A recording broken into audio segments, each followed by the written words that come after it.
Hi, this is Mon Rasz and you are listening to my daily thoughts number 9.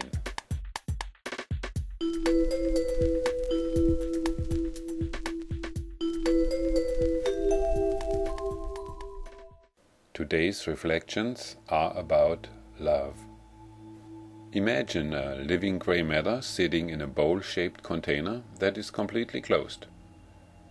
There are only a few holes through which it receives life support and exchanges information. How can this thing, our brain, feel love? Since this one is apparently hard to answer, picture the same situation with the exception that the brain is nothing but the seat, the headquarter, if you will, of our spirit or soul. Can you now answer this question somewhat better? We know a lot of biochemical reactions take place in the body when it comes to emotions. Scientists in that field can certainly describe this to great length.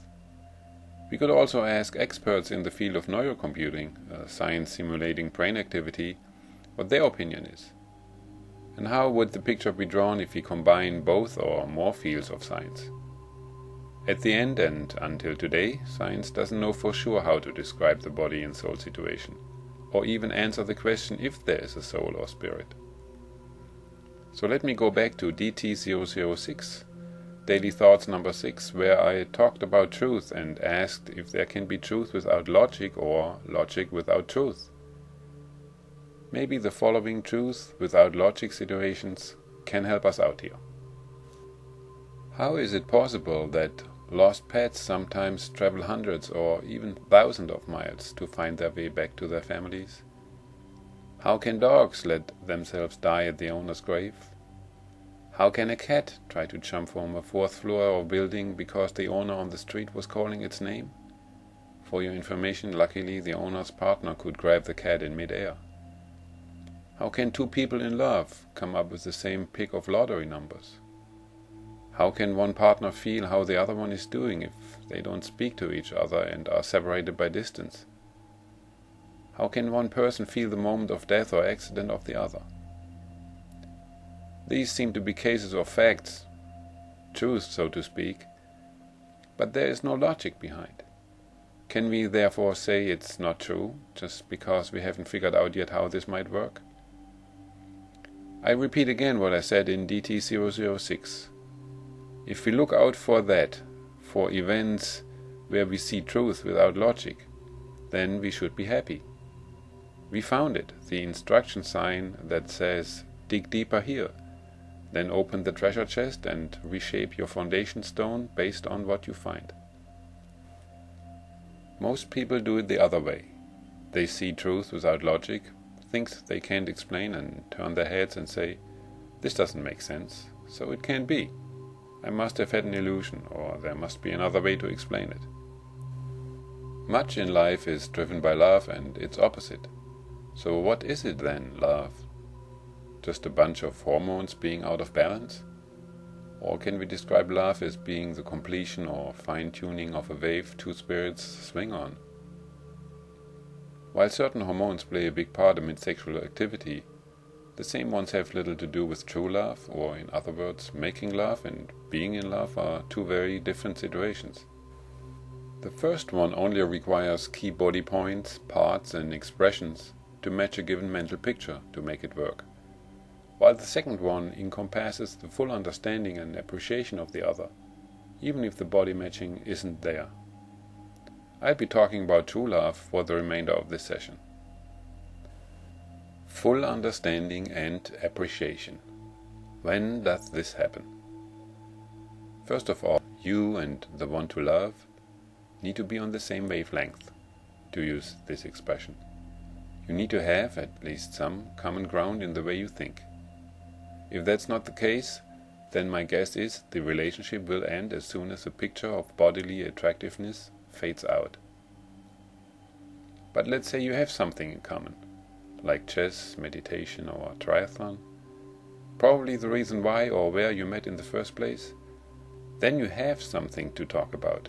That's a good starting point. But it's not good enough to build and maintain true love. Full understanding and appreciation can happen when either your way of thinking has reached a higher level than the one you love, like in a mother-child relationship, which makes you understand, accept and forgive mistakes and emotional mishaps of the other. Or it can also happen when both have reached a high level of thinking, so that they are aware of and able to control their emotions and forgive each other.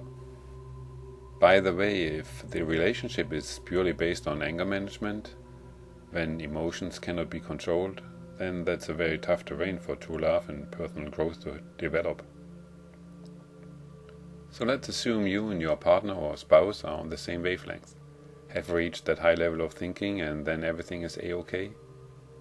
For the moment, yes, it seems. But what about further personal growth and development?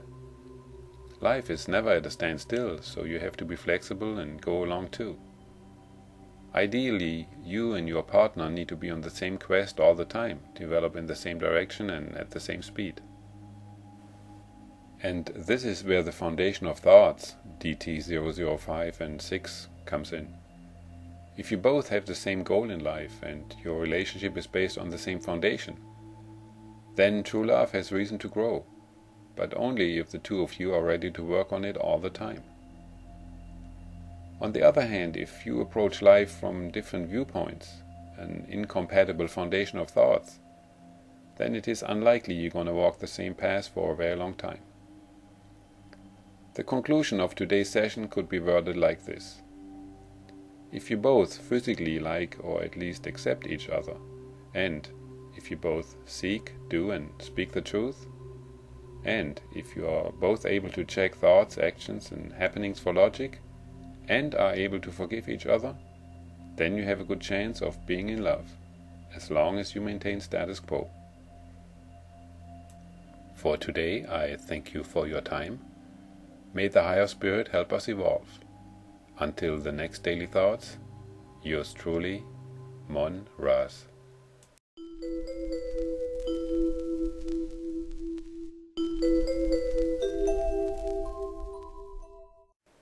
And today's post Lectum is: many wonderful poems and songs have been written about love.